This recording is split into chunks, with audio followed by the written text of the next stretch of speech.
শুরুতে আমি আমাকে সহ আপনাদেরকে জীবনের প্রত্যেকটি পর্যায়ে প্রত্যেকটি ক্ষেত্রে আল্লাহ রাব্বুল আলামিনের তাকওয়া অবলম্বন করার উপদেশ দিচ্ছি। আল্লাহ তাআলা আমাদের সবাইকে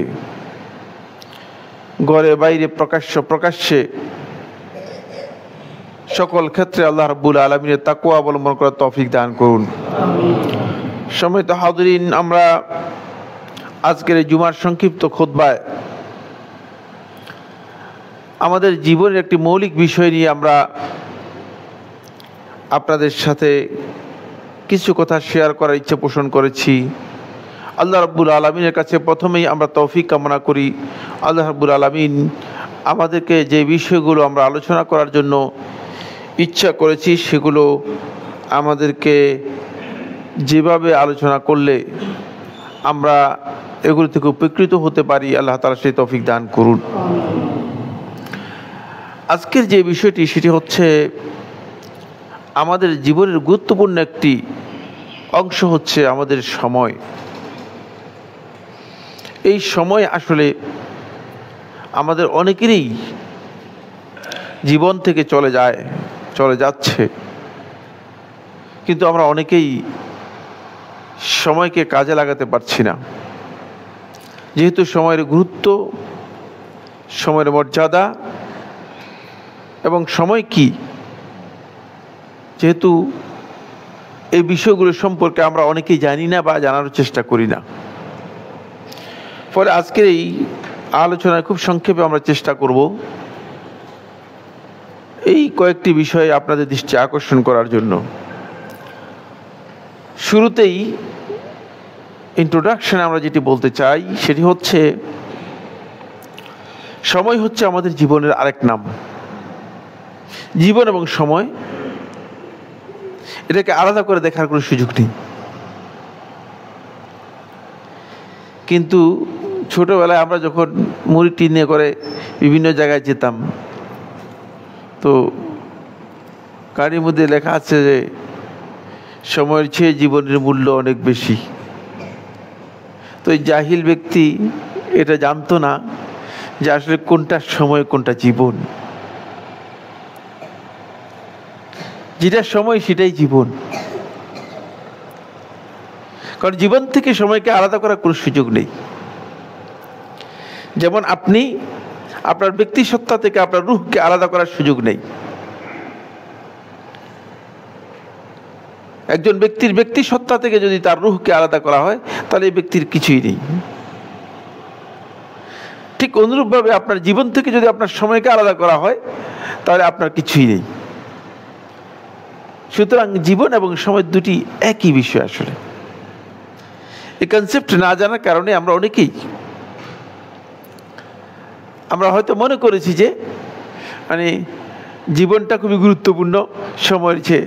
না, সময় এবং জীবন দুটেই একই গুরুত্ব বহন করে থাকে। এটা হলো প্রথম বিষয়। এই বিষয়ে আবু হামেদ আল গাজ্জালি রাহিমাহুল্লাহ তাআলা তিনি তার কিতাবের মধ্যে উল্লেখ করেছেন যে এটা হচ্ছে যেমন আপনার অস্তিত্ব যদি একটা বরফ খণ্ডের মতো হয়, এটাকে এখানে রেখে দেওয়ার পর আস্তে আস্তে আস্তে আস্তে গলতে গলতে এক পর্যায়ে গিয়ে কি নিশ্চিহ্ন হয়ে যাবে, বিলীন হয়ে যাবে। ঠিক সময়টা আপনার ওই জীবনের সাথে এইভাবেই জড়িত। আস্তে আস্তে করে আপনাকে সেটি টেনে নিয়ে যাচ্ছে। আপনি বুঝতে পারছেন না যে আপনি আসলে কোন দিক থেকে আপনি হারিয়ে যাচ্ছেন। সময় আপনাকে সেদিকে নিয়ে যাচ্ছে। ফলে এক ব্যক্তি আব্দুল্লাহ ইবনে মুবারক রাহিমাহুল্লাহ তাআলার কাছে আসলেন। এসে আব্দুল্লাহ ইবনে মুবারক রহমতুল্লাহ তাকে জিজ্ঞেস করলেন যে তোমার বয়স কত? বললে যে আমার বয়স 60 বছর। তখন তিনি বললেন মুনযু সিত্তিনা সানাতান, মুনযু সিত্তিনা সানাতান তামুররু ইলাল্লাহ, যে তুমি 60 বছর থেকে আল্লাহ রাব্বুল আলামিনের দিকে যাচ্ছ, কিন্তু কতটুকু পর্যন্ত আল্লাহ তাআলার কাছে বুঝতে পেরেছো?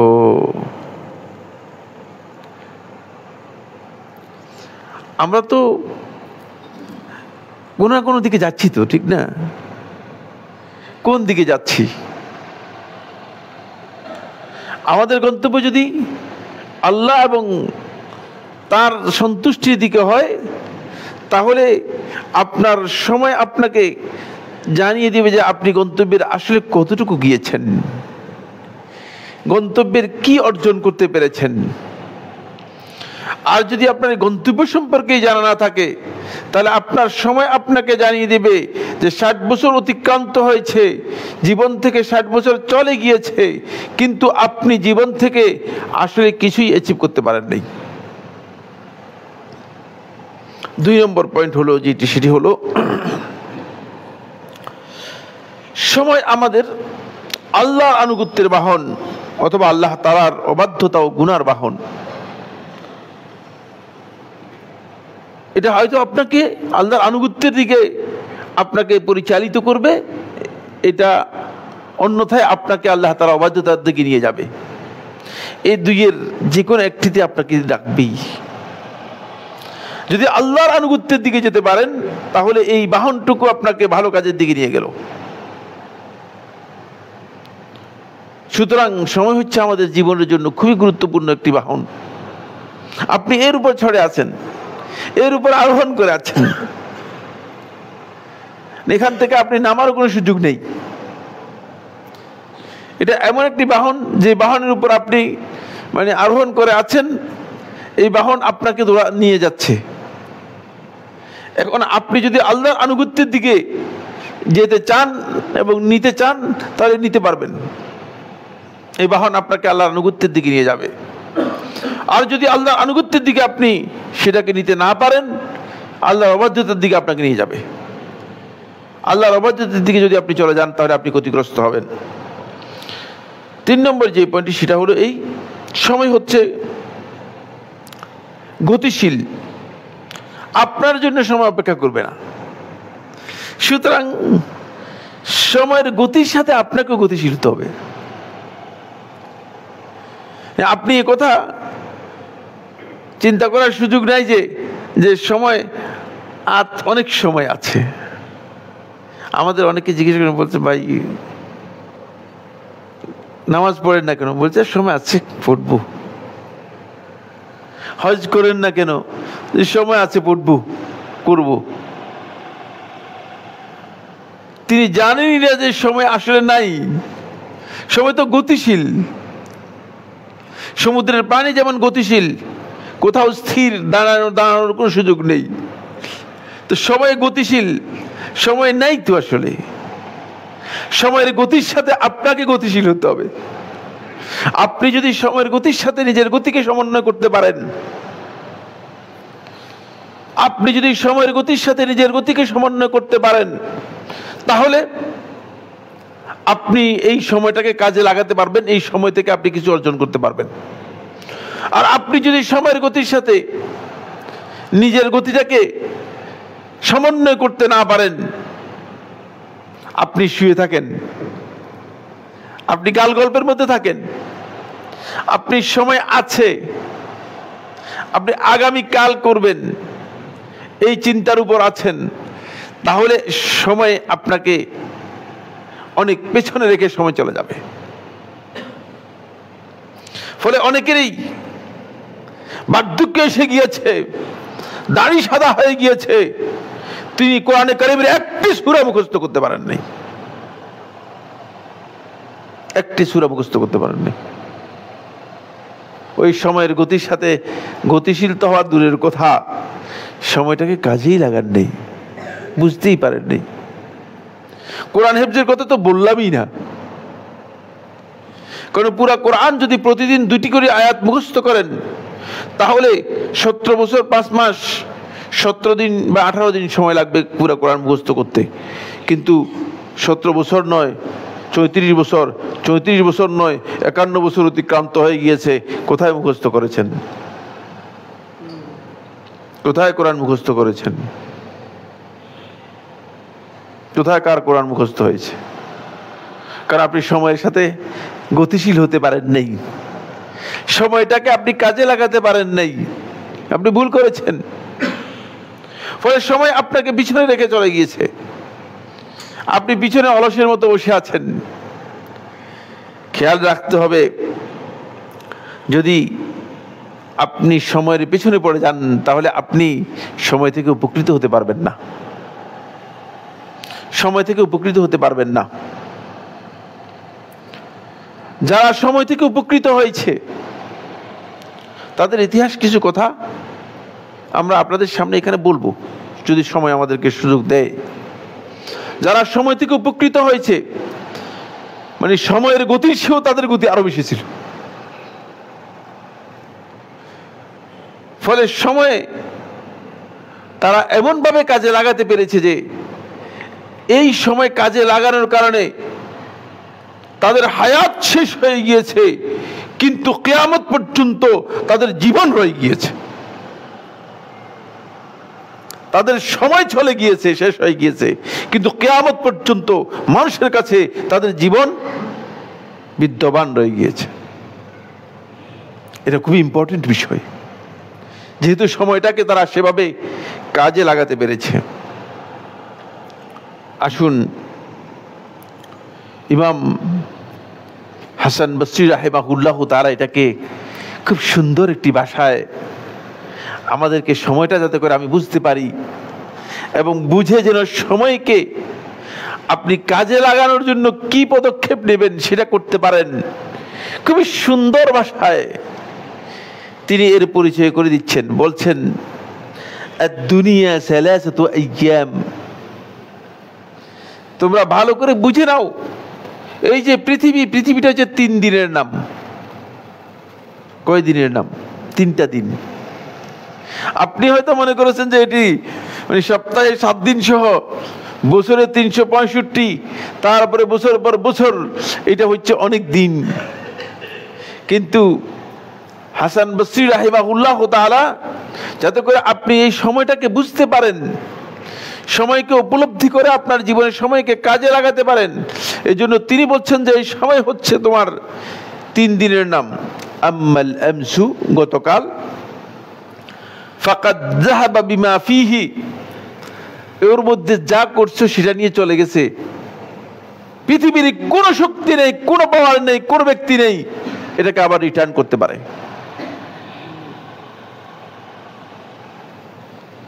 সম্ভব না। গতকাল শেষ, চলে গেছে। সুতরাং গতকাল নিয়ে আলোচনা করার কোনো লাভ নেই, এর মধ্যে আর কিছুই করতে পারবেন না, কোনো ইনপুট দিতে পারবেন না, ইনপুট দেওয়ার সুযোগ নেই, চলে গেছে। আগেই বলেছি গতিশীল, সে জায়গায় চলে গিয়েছে। ও আম্মা গাদান, আর আগামীকাল, ফালাআল্লাকা লা তুদরিকুহু, সম্ভাবনা আছে তুমি না পাওয়ার, সম্ভাবনা আছে তুমি আগামীকাল পাবেই না। এটা একটি বর্ণনার মধ্যে এসেছে। আরেকটি বর্ণনার মধ্যে এসেছে, তাও হাসান বসরি রাহমাতুল্লাহি আলাইহি রাওয়ায়াতের মধ্যে এসেছে, ওয়া আম্মাল গাদু ফাহুয়া লিয়াউমিল কিয়ামাহ, আর আগামীকালকে আল্লাহ তাআলা কোরআনের মধ্যে কিয়ামতের দিন হিসেবে উল্লেখ করেছেন।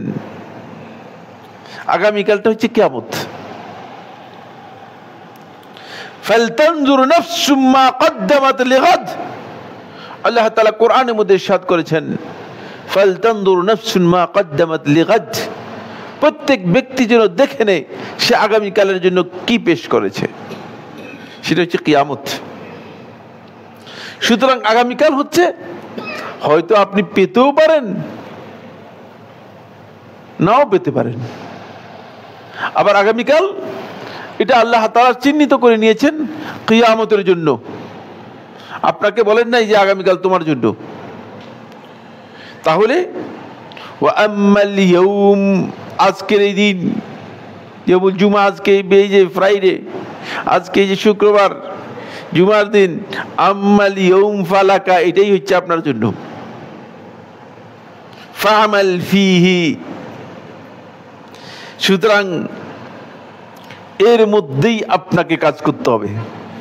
সিদ্ধান্ত আজকেই নিতে হবে। আপনার কাজের সিদ্ধান্ত আপনাকে আজকেই নিতে হবে যে আপনি কি করতে চান। তাহলে যারা আগামীকালের জন্য রেখে দিচ্ছেন তারা গলত সিদ্ধান্ত নিচ্ছেন, আর যারা পেছন নিয়ে দৌড়াচ্ছেন কিছুই করতে পারবেন না। যদি আপনি আপনার নিজের আমলকে পরিবর্তন করতে চান, নিজের অবস্থানকে পরিবর্তন করতে চান, তাহলে অবশ্যই আপনাকে আজকেই সিদ্ধান্ত নিতে হবে, আজকেই কাজ করতে হবে। কোরআন তেলাওয়াত করবেন, আজকেই সিদ্ধান্ত নিতে হবে। কোরআন হিফজ করবেন, আজকেই সিদ্ধান্ত নিতে হবে। কোরআন বুঝার চেষ্টা করবেন, আজকেই সিদ্ধান্ত নিতে হবে। আল্লাহ রাব্বুল আলামিনের সন্তুষ্টির জন্য সদকা করবেন, দান করবেন, আজকেই সিদ্ধান্ত নিতে হবে। এই সিদ্ধান্ত নিবেন যে আমি আল্লাহর সন্তুষ্টির জন্য একটা মসজিদ করব। কবে ভাই? অসুবিধা নেই, ইনশাল্লাহ 10-20 বছর পর একটা সিদ্ধান্ত নিব আর কি, কিচ্ছু হবে না। সময় হচ্ছে আজকেই, আজকেই সিদ্ধান্ত নিতে হবে। এটা হচ্ছে আপনার জন্য সময়, আজকের সময়। এই কারণেই সময়কে আপনি অবশ্যই কাজে লাগাবেন, মূল্যবান মনে করে কাজে লাগাতে হবে। কারণ আপনার জীবন থেকে সময় চলে গেলে এটাকে যেমনিভাবে আপনি ফিরিয়ে আনতে পারবেন না, ঠিক তেমনিভাবে আপনার এই সময় অতিবাহিত হয়ে যাওয়ার পর আপনি আল্লাহ তাআলার আনুগত্যের জন্য কিছুই আর করতে পারবেন না। তখন শুধুমাত্র আপনার আর আমার আফসোস ছাড়া আর কিছুই থাকবে না। রাব্বি লাউলা আখারতানি ইলা আজালিন করিব, হে আমার রব, যদি আপনি একটু সামান্য সময়ের জন্য যদি একটু সুযোগ দিতেন। এটা আমি আর আপনি মৃত্যুর সময় আল্লাহ রাব্বুল আলামিনের কাছে আমরা আফসোস করব। এই আফসোসের আগেই সময়টা কাজে লাগাতে হবে। ইয়া হাসরাতা আলা মা ফাররাতু ফি জামবিল্লাহ, আল্লাহ রাব্বুল আলামিনের হকের ব্যাপারে আমি যেই শিথিলতা করেছি, যে অবহেলা উদাসীনতা করেছি, এই ব্যাপারে আমার আফসোস। এই আফসোসের কথা আল্লাহ তাআলা কোরআনের মধ্যে বলেছেন। সুতরাং তখন আপনি এই সময় নিয়ে আপনাকে আফসোস করতে হবে, আর কোনো উপায় নেই। আফসোস ছাড়া আর কোনো দিক থাকবে না। কিন্তু আফসোস কি কোনো কাজে লাগবে? এই আফসোসে কোনো সুযোগ হবে? কোনো সুযোগ হবে না। তখন আপনি বুঝতে পারবেন আপনি যেই সময়টা নষ্ট করেছেন, যে ক্ষতি করেছেন, এই সম্পর্কে আপনি বুঝতে পারবেন, কিন্তু আপনি কাজে লাগাতে পারবেন না। আপনি আফসোস করতে পারবেন, কিন্তু আফসোস কোনো কাজে আপনার আসবে না, আপনার কাজে আসবে না। ফলে আল্লাহ সুবহানাহু ওয়া তাআলা এই সময়ের জন্য আল্লাহ রাব্বুল আলামিন আমাকে আপনাকে সময়টা যাতে করে আমি আপনি কাজে লাগাতে পারি, আল্লাহ রাব্বুল আলামিন সময়ের জন্য একটা আল্লাহর পক্ষ থেকে একটা অ্যালার্মিং সিগন্যাল দিয়ে দিয়েছে, অ্যালার্ম দিয়েছে। এটা আল্লাহ রাব্বুল আলামিনের অনেক বড় মেহেরবানি। আল্লাহ রাব্বুল আলামিন ইচ্ছা করলে আপনার এই গোটা সময়টাকে পুরোটাকেই দিনে পরিণত করে দিতে পারতেন। করতেন কি পারতেন না? আপনার এই গোটা সময়টাকে আল্লাহ রাব্বুল আলামিন ইচ্ছা করলে এটাকে রাতে পরিণত করে দিতে পারতেন। কিন্তু আল্লাহ রাব্বুল আলামিন এটাকে দুই ভাগে ভাগ করে দিয়েছেন, দিন এবং রাতে ভাগ করে দিয়েছেন। দেখি আল্লাহ তাআলা বক্তব্য শুনি, তারপরে আমার কথা এখানে কিছু বলার যদি থাকে বলবো। সূরা ফুরকানের 62 নম্বর আয়াতের মধ্যে আল্লাহ সুবহানাহু ওয়া তাআলা ইরশাদ করেন, وهو الذي جعل الليل والنهار خلفة لمن أراد أن يذكر أو أراد شكورا। তিনি সেই সত্তা যিনি রাত এবং দিনকে অল্টারনেট করে দিয়েছেন, একটার পর আরেকটাকে স্থাপন করে দিয়েছেন। জাআলাল লাইলা ওয়ান নাহার, এই আয়াত থেকে বোঝা যায় রাত্র আগে আসে, তারপরে দিন আসে। রাত্র কি আগে, তারপরে কি দিন। এর থেকে বোঝা যাচ্ছে রাত্রটা হচ্ছে আগে, তারপর হচ্ছে দিন। তিনি রাত এবং দিনকে আল্লাহ রাব্বুল আলামিন অল্টারনেট করে দিয়েছেন, একটার পর একটাকে খিলফাতান, একটাকে আরেকটার স্থলাভিষিক্ত করে দিয়েছেন, একটার পর আরেকটাকে আগমনের অবস্থান করে দিয়েছেন, সুযোগ করে দিয়েছেন। কেন? লিমান আরাদা আন ইয়াযাক্কার, যাতে করে তোমাদের মধ্য থেকে যে উপদেশ গ্রহণ করতে চায় সে যেন উপদেশ গ্রহণ করতে পারে। আও আরাদা শুকুরা, এবং আল্লাহ রাব্বুল আলামিনের কৃতজ্ঞতা প্রকাশ করতে চায়, তাহলে সত্যিকার আল্লাহর কৃতজ্ঞতা প্রকাশ করতে পারে। কি উপদেশ গ্রহণ করবেন, কি কৃতজ্ঞতা প্রকাশ করবেন? এই আয়াতের তাফসীর যদি করি তাহলে আজকের এই খুতবা শেষ হয়ে যাবে। এটা আমার আলোচ্য বিষয় নয়, এই জন্য আমি সেখানে যাচ্ছি না। আমি শুধু একটি পয়েন্টে যাচ্ছি, সেটা হচ্ছে এই যে আল্লাহ রাব্বুল আলামিন সময়ের জন্য রাত এবং দিনকে আল্লাহ রাব্বুল আলামিন অ্যালার্মিং করে দিয়েছেন। রাত শেষ হয়ে গিয়ে আপনাকে জানিয়ে দিয়ে যাচ্ছে, হে আল্লাহর বান্দা, আমি চলে যাচ্ছি তোমার জীবন থেকে, একটা সময় আমি নিয়ে গেলাম, এখনো তোমার জন্য সুযোগ আছে, দিবস তোমার সামনে আছে। আর দিন চলে গিয়ে আপনাকে জানিয়ে যাচ্ছে, হে আল্লাহর বান্দা, আমি কিন্তু তোমার জীবনে এসেছিলাম সুন্দরভাবে, আমিও চলে যাচ্ছি, এখনো তোমার সুযোগ আছে। আমি চলে যাচ্ছি, কিন্তু তোমার সামনে হয়তো রাত আগমন করতে পারে। তুমি নিজেকে কাজে লাগাও, তুমি আল্লাহর আনুগত্যের দিকে ফিরে আসো। সেটা আমাকে আপনাকে জানিয়ে দিয়ে যাচ্ছে, প্রতিদিন আপনাকে সিগন্যাল দিয়ে যাচ্ছে,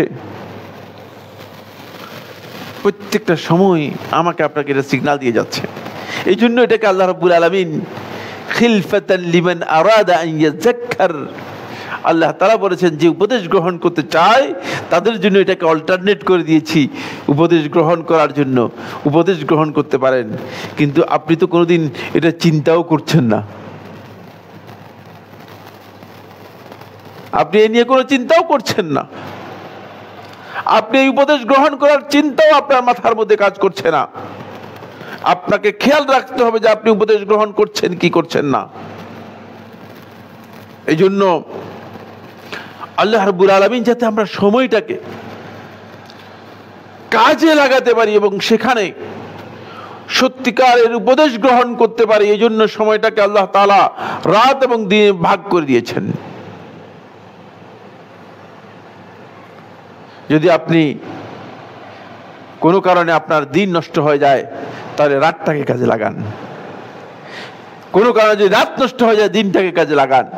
কিন্তু চলে যাচ্ছে আপনার কাছ থেকে, যাওয়ার সময় আপনাকে সিগন্যাল দিয়ে যাচ্ছে, আপনাকে জানিয়ে যাচ্ছে। এই ধরনের বক্তব্য আল্লাহ সুবহানাহু ওয়া তাআলা কাছাকাছি বক্তব্য দিয়েছেন আল্লাহ রাব্বুল আলামিন সূরাতুল ইসরা এর 12 নম্বর আয়াতের মধ্যে। সূরাতুল ইসরা এর 12 নম্বর আয়াতের মধ্যে আল্লাহ সুবহানাহু ওয়া তাআলা এই কাছাকাছি বক্তব্য আল্লাহ রাব্বুল আলামিন দিয়েছেন।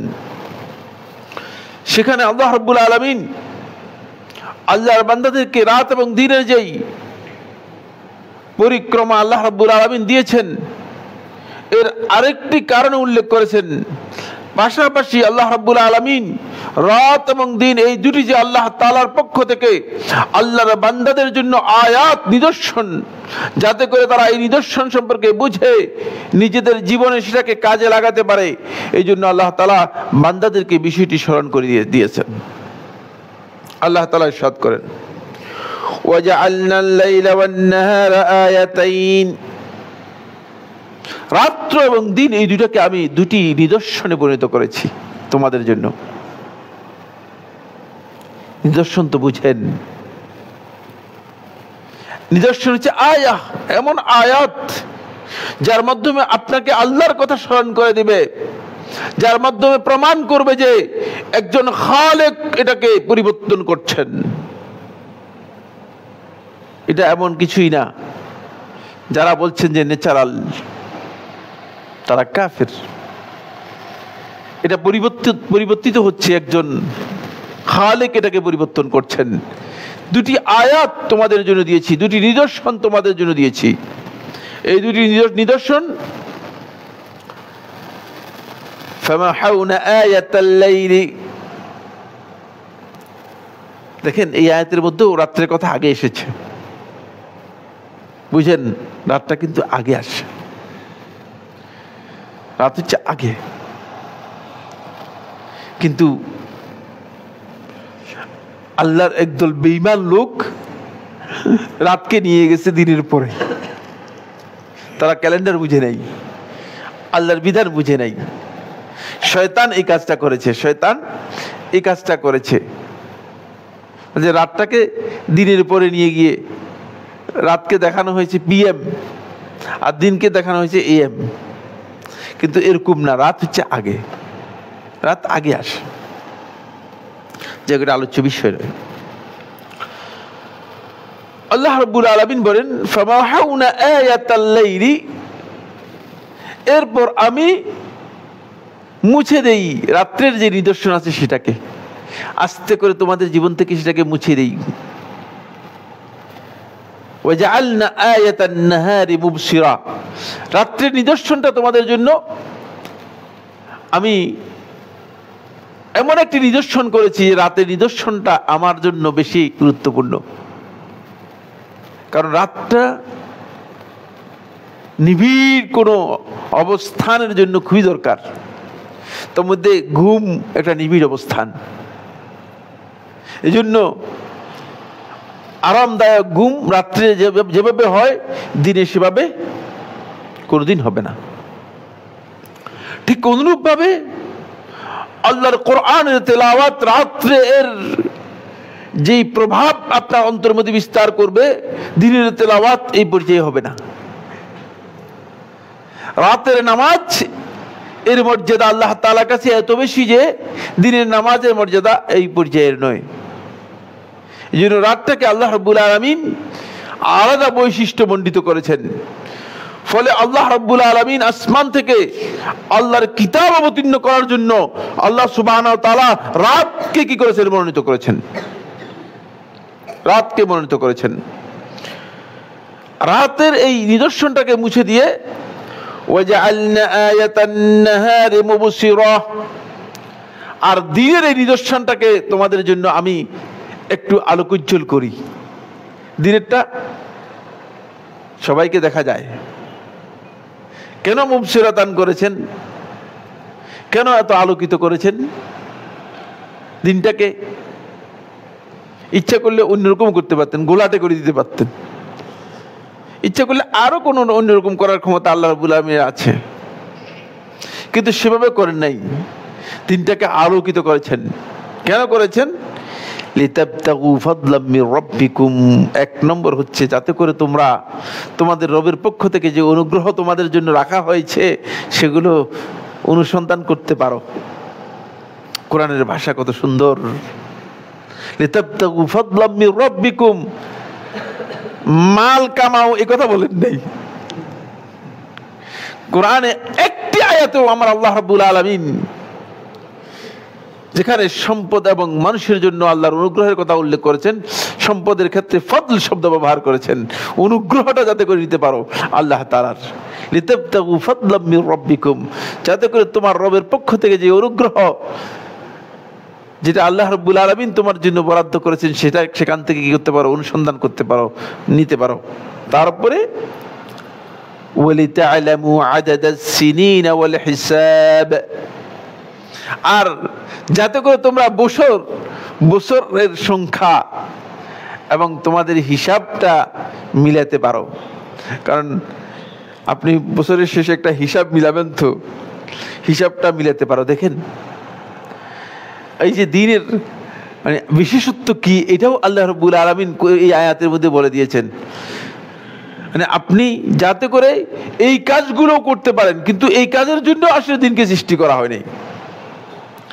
এই কাজ দিনের মধ্যে আপনি করতে পারবেন, এটা আল্লাহ রাব্বুল আলামিন আপনাকে আমাকে বলে দিয়েছেন। আসুন, রাত্র এবং দিন এই দুটি মূলত আল্লাহ রাব্বুল আলামিনের পক্ষ থেকে, এই সময় আল্লাহ তাআলার পক্ষ থেকে ঈমানদার ব্যক্তিদের জন্য এটা হচ্ছে মিনহা রাব্বানিয়া, আল্লাহ রাব্বুল আলামিনের পক্ষ থেকে মহা অনুগ্রহ। এই মহা অনুগ্রহকে সত্যিকার তারাই কাজে লাগাতে পারবে যারা আল্লাহর আনুগত্যের জন্য এই সময়কে গুরুত্ব দিয়ে আল্লাহ রাব্বুল আলামিনের কাজে এই সময়টাকে লাগাতে পারবে। ফলে আল্লাহ সুবহানাহু ওয়া তাআলা কোরআনে কারীমে সময়ের যতগুলো প্রহর আছে সবগুলো প্রহরের আলাদা আলাদা কসম করেছেন। কেন? যাতে আমরা বুঝতে পারি যে প্রত্যেকটি সময়ে আমাদের জীবনের জন্য খুবই গুরুত্বপূর্ণ। কসম করেছেন আল্লাহ রাব্বুল আলামিন, ওয়াল ফজর ওয়াদ দুহা ওয়াল লাইল ওয়াল আসর, সবগুলো কসম আপনারা জানেন কোরআনের মধ্যে এগুলো কসম করা হয়েছে। কেন কসম করেছেন আল্লাহ রাব্বুল আলামিন এগুলোর? যাতে করে আপনি বুঝতে পারেন যে আপনার জীবনের জন্য এগুলো এত গুরুত্বপূর্ণ যে আল্লাহ রাব্বুল আলামিন কসম করে আপনাকে, আল্লাহ তাআলা এর গুরুত্ব কি, যাতে করে আপনি উপলব্ধি করতে পারেন, আল্লাহ রাব্বুল আলামিন আপনাকে জানিয়ে দিচ্ছে। এটা বিস্তারিত আলোচনা দাবি রাখে। আল্লাহ রাসূল সাল্লাল্লাহু আলাইহি ওয়াসাল্লাম হাদিসের মধ্যে ইরশাদ করেছেন, আব্দুল্লাহ ইবনে মাসউদ রাদিয়াল্লাহু, আব্দুল্লাহ ইবনে আব্বাস রাদিয়াল্লাহু বর্ণিত হাদিস সহিহ বুখারীর মধ্যে এসেছে। রাসূলুল্লাহ সাল্লাল্লাহু আলাইহি ওয়াসাল্লাম বলেন, নি'মাতানি মাকবুলুন ফীহিমা কাসীরুম মিনান নাস, দুটি এমন নিয়ামত যে দুটি নিয়ামতের ক্ষেত্রে অধিকাংশ মানুষই প্রতারিত হচ্ছে, ঠকে যাচ্ছে, অধিকাংশ মানুষই ক্ষতিগ্রস্ত হচ্ছে, অথচ খবর নেই, বেখবর। এক নম্বর হচ্ছে আসিহা, সুস্থতা। আপনি সুস্থ আছেন, আপনি মনে করতেছেন যে ইচ্ছা করলে আপনি এখান থেকে ওই দেয়াল ভেঙে ফেলবেন, কিন্তু আপনি জানেন না যে এই সুস্থতার আড়ালে যে একটা কঠিন জিনিসও আছে যেটা আপনাকে কাবু করে দিতে পারে। অনেকেই এই সুস্থতার যেই নিয়ামত, এই নিয়ামতের মর্যাদা না বুঝার কারণে এই সুস্থতাকে কাজে লাগাতে পারে নাই। যখন অসুস্থ হয়ে পড়েছে, এখন আমাদের কাছে মাসআলা জিজ্ঞেস করে যে আমি তো রোজাও রাখতে পারি নাই, আমি তো সিয়ামও পালন করতে পারি নাই, এখন কি করব? এখন আর কি করবেন? আপনি কাজে লাগাতে পারেন নাই। আপনাকে সুযোগ দেওয়া হয়েছিল, মূল্যবান সুযোগ দেওয়া হয়েছিল, সেই মূল্যবান সুযোগটুকু আপনি কাজে লাগাতে পারেন নাই, ক্ষতিগ্রস্ত হয়েছেন। এরপর দ্বিতীয় নম্বরে যে নিয়ামত, সেটা হচ্ছে ওয়াল ফারাগ, অবসর সময়। অবসর সময় আপনার জন্য খুবই গুরুত্বপূর্ণ। এই সময় যখন আপনার আসবে, সেই সময়টাকে আপনি নিয়ামত মনে করে নিজের জীবনের জন্য কাজে লাগাবেন, আল্লাহর আনুগত্যের মধ্যে কাজে লাগানোর জন্য চেষ্টা করবেন। তাহলে এই সময় আপনি সময় থেকে উপকৃত হতে পারবেন। অন্যথায় এই অবসর সময়টুকু আপনার বেকার চলে যাবে, বেহুদা চলে যাবে। এটা হচ্ছে আপনার মূলধন নষ্ট করার মতো, মূলধন নষ্ট করার মতো। আপনার মূলধন ক্ষতিগ্রস্ত হয়ে যাবে। আমাদের অনেকেই অবসর সময়টাকে বলেন, এখন যখন অবসর আছি চলেন যাই কিছু আড্ডা দিয়ে আসি, ঘুরে আসি। আরে ঘুরার সময় কোথায়? আড্ডা দেওয়ার সময় কোথায়? আপনি যদি আল্লাহর বান্দা হয়ে থাকেন তাহলে তো আপনার জন্য অবসর সময় হচ্ছে আল্লাহর আনুগত্যের জন্য কাজে লাগাবেন, তাহলে আপনার অবসর সময়টা কাজে লাগবে। ফলে আব্দুল্লাহ ইবনে মাসউদ রাদিয়াল্লাহু তাআলা থেকে বর্ণিত হয়েছে, আব্দুল্লাহ ইবনে মাসউদ রাদিয়াল্লাহু বলেন, ইন্নী লাআমকুতুর রাজুলা আন আরাহু ফারিগান, আমি অত্যন্ত পছন্দ করি, ঘৃণা করি ওই ব্যক্তিকে, যে ব্যক্তিকে আমি দেখি সে তার কাছে অবসর সময় আছে, অবসর বসে আছে, লাইসা ফি শাইইন মিন আমালিদ দুনিয়া ওয়ালা মিন আমালিল আখিরা, দুনিয়ার কোনো কাজের মধ্যেও নেই, আখিরাতের কোনো কাজের মধ্যেও নেই, একে আমি ঘৃণা করি। কারণ এই ব্যক্তি সবচেয়ে ক্ষতিগ্রস্ত, সে তার মূল্যবান সময়টাকে সে ক্ষতির মধ্যে লাগিয়েছে এবং ক্ষতিগ্রস্ত করে ফেলেছে। সে জানেই না যে আসলে এই মূল্যবান সময়টুকু সে কিভাবে কাজে লাগাবে। ফলে শেখুল ইসলাম ইবনুল কাইয়িম রাহিমাহুল্লাহ তাআলা এই বিষয়টিকে এমনভাবে পরিচালনা করেছেন যেটি আমাদের সকলেই জানা দরকার। শেখুল ইসলাম রহমতুল্লাহ আলাইহি তিনি এইভাবে বলেন যে, মান লাম ইয়াকুন ওয়াক্তুহু লিল্লাহি ওয়া বিল্লাহ, যে ব্যক্তির সময় আল্লাহর জন্য এবং আল্লাহ রাব্বুল আলামিনের বিধানের সাথে যদি তার সময় যুক্ত না হয়, ফাল মাউতু খায়রুল লাহু মিনাল হায়া, তার জন্য জীবনে যাপন করার চেয়ে, জীবিত থাকার চেয়ে মৃত্যু তার জন্য শ্রেয়, মৃত্যু তার জন্য উত্তম। তিনি বলেন, আব্দুল্লাহ ইবনুল কাইয়িম রাহিমাহুল্লাহ তাআলা বলেন, কারণ হলো আল্লাহর বান্দারা তাদের সময়কে দুটি কাজে লাগাতে পারবে। একটি হচ্ছে হয়তো সে তার সময় আল্লাহর সন্তুষ্টির জন্য, আল্লাহর জন্য, আল্লাহ তাআলাকে সন্তুষ্ট করার জন্য এই কাজে লাগাবে, এবং আল্লাহ রাব্বুল আলামিনের আনুগত্যের কাজে লাগানোর মাধ্যমে তার এই সময়টা মূল্যবান হবে। আল্লাহর আনুগত্য এবং সন্তুষ্টির মধ্যে সেটাকে কাজে লাগাবে, তখন তার পুরা সময়টাই আল্লাহর জন্য হয়ে যাবে। অথবা বিল্লাহ, মানে তার সময়টাকে যে আল্লাহ রাব্বুল আলামিন যে বিধান দিয়েছেন সে বিধান, আল্লাহর বিধান পালন করার মাধ্যমে সময়টাকে কাজে লাগাবে, হয়তো আল্লাহর সন্তুষ্টির জন্য অথবা আল্লাহর বিধানের সাথে সম্পৃক্ত করে কাজে লাগাবে। যদি এই দুই কাজের বাইরে নিজের সময়কে নিয়ে যায়, আল্লাহর জন্য করতে পারে নাই এবং আল্লাহর বিধানের মাধ্যমে সেটাকে বাস্তবায়ন করতে পারে নাই, তাহলে তার এই যে সময়, এই সময়টুকু তার আল্লাহর আনুগত্যের বাইরে নষ্ট হয়ে গেছে, চলে গিয়েছে। আল্লাহর আনুগত্যের বাইরে চলে যাওয়ার কারণে এই সময় থেকে সে কোনোদিন উপকৃত হতে পারবে না।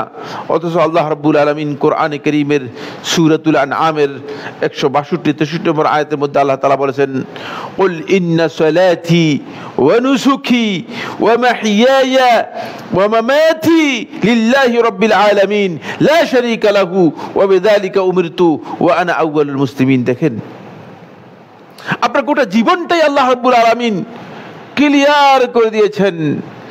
আমার নামাজ, আমার কুরবানি, আমার জীবন, আমার মৃত্যু, এমনকি মৃত্যু পর্যন্ত সবটাই একমাত্র আল্লাহর জন্য হতে হবে। যদি আল্লাহর জন্য হতে হয় তাহলে এর মধ্যে আল্লাহর সন্তুষ্টিকে নিশ্চিত করতে হবে, অন্যথায় আপনার এই সময় আপনি বেহুদা কাজে লাগিয়ে দিলেন, বেহুদা কাজে আপনি সময় নষ্ট করলেন। ইয়াহিয়া ইবনে মুআজ রাজি রাহিমাহুল্লাহ তাআলা বলেন, ইন্না ইদাআতাল ওয়াক্তি আশাদ্দু মিনাল মাউত। তোমরা হয়তো মনে করছো যে সময় নষ্ট করাটা এটা তেমন কোনো ব্যাপার না, 1 ঘন্টা 8 ঘন্টা সময় নষ্ট করলাম, অসুবিধা কি? না, তিনি বলছেন ইন্না ইদাআতাল ওয়াক্তি আশাদ্দু মিনাল মাউত, সময় নষ্ট করা মৃত্যুর চেয়েও জঘন্যতম অপরাধ। লিআন্না ইদাআতাল ওয়াক্ত, কারণ সময় নষ্ট করা ইনকিতাউন আনিল হক, হক থেকে, আল্লাহর আনুগত্য থেকে, আল্লাহর বন্দেগী থেকে, আল্লাহর সাথে সম্পর্ক থেকে নিজেকে সম্পূর্ণ আলাদা করিলেন। ওয়াল মাউতু ইনকিতাউন আনিল খালক, আর মৃত্যুর মাধ্যমে শুধুমাত্র আপনি মানুষ থেকে আলাদা হলেন। মানুষ থেকে আলাদা হওয়াটা কোনো ব্যাপার না, এমনিও আপনি মানুষ থেকে আলাদা হতে পারেন, কিন্তু হক যেটা আল্লাহ তাআলার হক আপনার উপর রয়েছে সেখান থেকে আপনি আলাদা হয়ে যাবেন, এটা আপনার জন্য অত্যন্ত ভয়ঙ্কর। এই সময় আমাদের অনেকের জীবনে অনেক গেছে, লাস্ট কথা, অনেক গেছে। কারো 60 বছর অতিক্রম করে গিয়েছে, এখানে এরকমও আছে। 60 বছরের ব্যাপারে সহিহ বুখারী একটি হাদিস এসেছে। আবু হুরায়রা রাদিয়াল্লাহু আনহু বর্ণনা করেন, তিনি বলেন, আ'যারা আল্লাহু ইলা ইমরিইন আখরা আজালাহু হাত্তা বাল্লাগাহু 60 সানা। আল্লাহ রাব্বুল আলামিন যে ব্যক্তিকে 60 বছর পর্যন্ত বয়স দিয়েছে, অনেক লম্বা সময়, অনেক লম্বা সময়। সবাই নিজের চোখ বন্ধ করে চিন্তা করুন, 60 বছর যাকে সময় দিয়েছে আল্লাহ তাআলা, তাকে আল্লাহ রাব্বুল আলামিন আ'যারা, মানে তার ব্যাপারে আল্লাহ রাব্বুল আলামিন তাকে সুযোগ দিয়েছে, অবকাশ দিয়েছে। 60 বছরের পরে আর তার জন্য কোনো এক্সকিউজ নাই। একথা বলার সুযোগ যে আল্লাহ সুযোগ পাই নাই, সময় পাই নাই, সময় শেষ।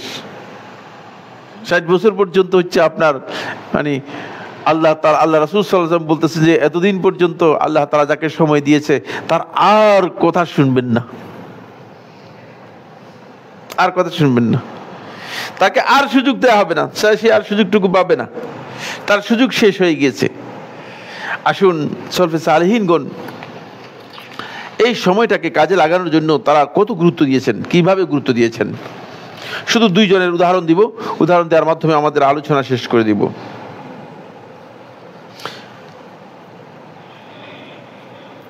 এক নম্বর হচ্ছে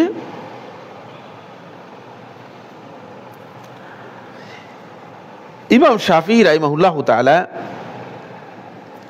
তিনি তার নিজের জীবনটাকে তিনি 3 ভাগে ভাগ করেছেন। রাত্রের অংশটুকুকে তিনি 3টি অংশে বিভক্ত করে নিয়েছেন। আস-সুলুসুল আউয়াল ইয়াকতুব, রাত্রের প্রথম অংশে তিনি লিখতেন। ওয়াস-সুলুসুস সানি, দ্বিতীয় অংশে তিনি সালাত আদায় করতেন।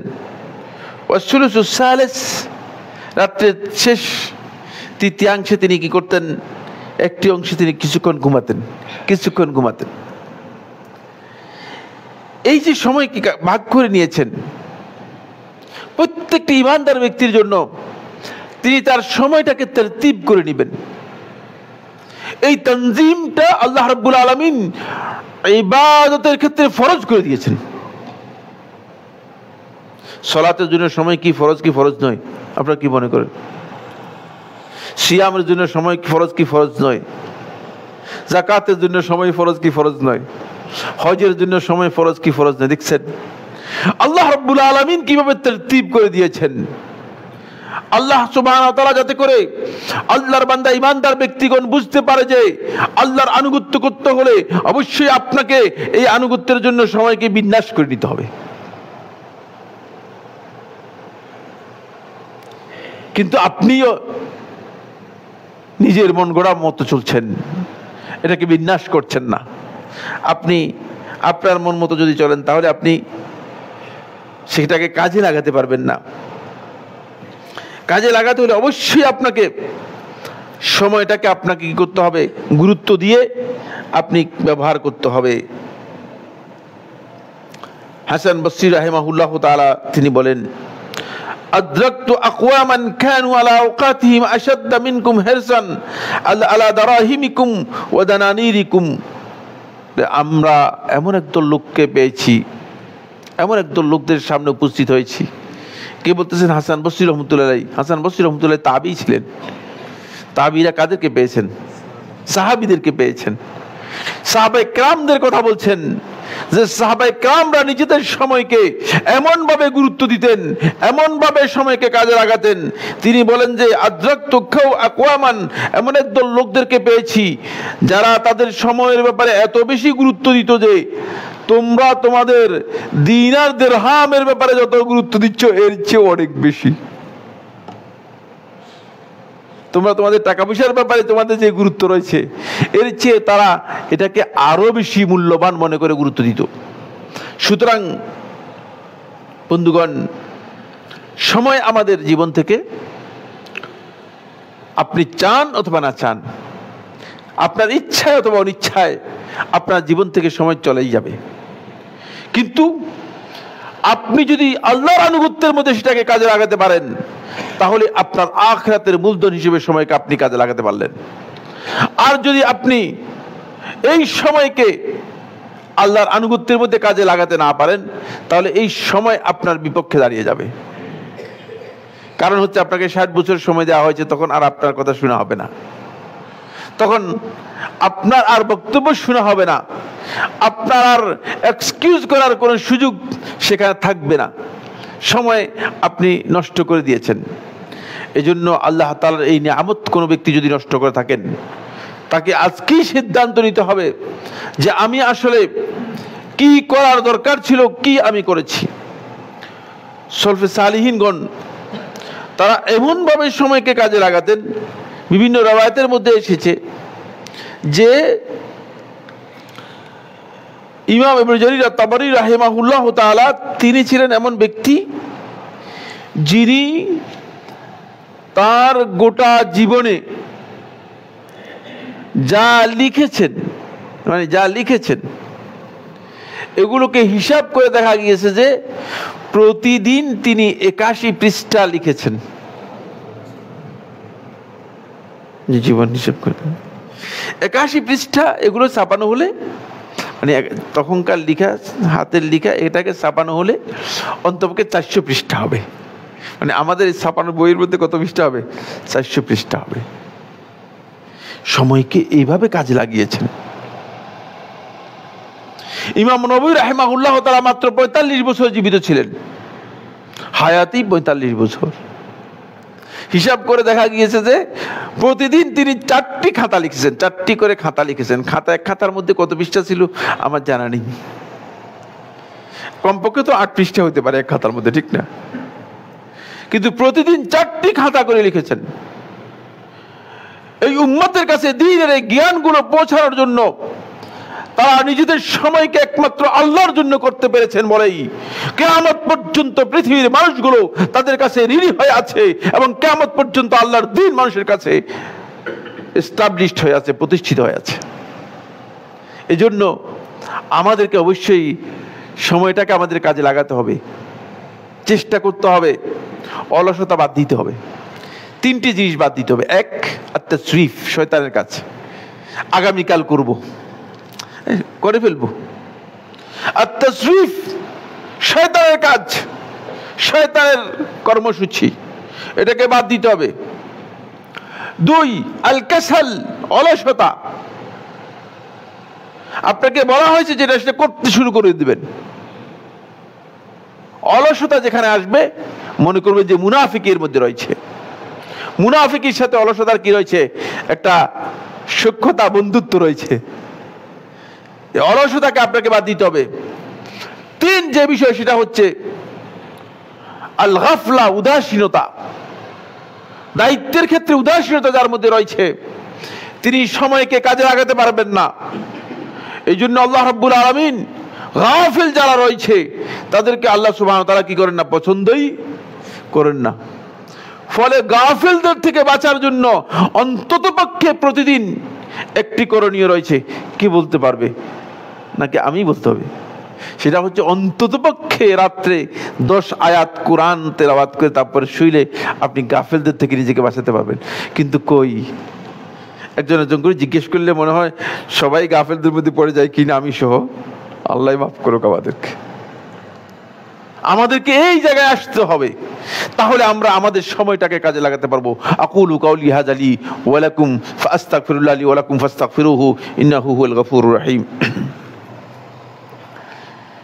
আলহামদুলিল্লাহ, আলহামদুলিল্লাহ আলা ইহসানিহি ওয়া শুকরু লাহু আলা তাওফীকিহি ওয়া ইমতিনানিহি ওয়া আশহাদু আল্লা ইলাহা ইল্লাল্লাহ ওয়াহদাহু লা শারীকা লাহু তা'যীমান লিশানিহি ওয়া আশহাদু আন্না মুহাম্মাদান আবদুল্লাহি ওয়া রাসূলুহু আদ-দাঈ ইলা রিদওয়ানিহি ওয়া আলা আলিহি ওয়া আসহাবিহি ওয়া ইখওয়ানিহি ইবাদাল্লাহ রাহিমাকুমুল্লাহ। ইন্নাল্লাহা আমারাকুম বিআমরিন কারীম আলা ওয়া হুয়াস সালাতু ওয়াস সালামু আলা নাবিয়্যিল কারীম ফাকালা ফি মুহকামিত তানজিল ইন্নাল্লাহা ওয়া মালাইকাতাহু ইউসাল্লুনা আলান নবী ইয়া আইয়ুহাল্লাযীনা আমানু সাল্লু আলাইহি ওয়া সাল্লিমু তাসলিমা। আল্লাহুম্মা সাল্লি আলা মুহাম্মাদ ওয়া আলা আলি মুহাম্মাদ কামা সাল্লাইতা আলা ইব্রাহিম ওয়া আলা আলি ইব্রাহিম ফিল আলামিন ইন্নাকা হামিদুম মাজিদ ওয়া বারিক আল্লাহুম্মা আলা মুহাম্মাদ ওয়া আলা আলি মুহাম্মাদ কামা বারাকতা আলা ইব্রাহিম ওয়া আলা আলি ইব্রাহিম ফিল আলামিন ইন্নাকা হামিদুম মাজিদ। রব্বুল আলামিন, আপনি মেহেরবানি করে আমাদের সবাইকে দ্বীনের জ্ঞান দান করুন। আমরা যেন সময়কে একমাত্র লিল্লাহ এবং বিল্লাহ, আল্লাহর সন্তুষ্টির জন্য এবং আল্লাহর বিধানের সাথে যেন সময়টা আমরা আদায় করতে পারি, সময়টাকে কাজে লাগাতে পারি, সে তৌফিক আমাদেরকে দান করুন। রব্বুল আলামিন আমাদের মধ্যে যারা অসুস্থ আছেন, অভাবগ্রস্ত আছেন, বিপদগ্রস্ত আছেন, সংকটের মধ্যে আছেন, তাদের অভাব বিপদ সংকট সবটাই দূর করে দিন রব্বুল আলামিন।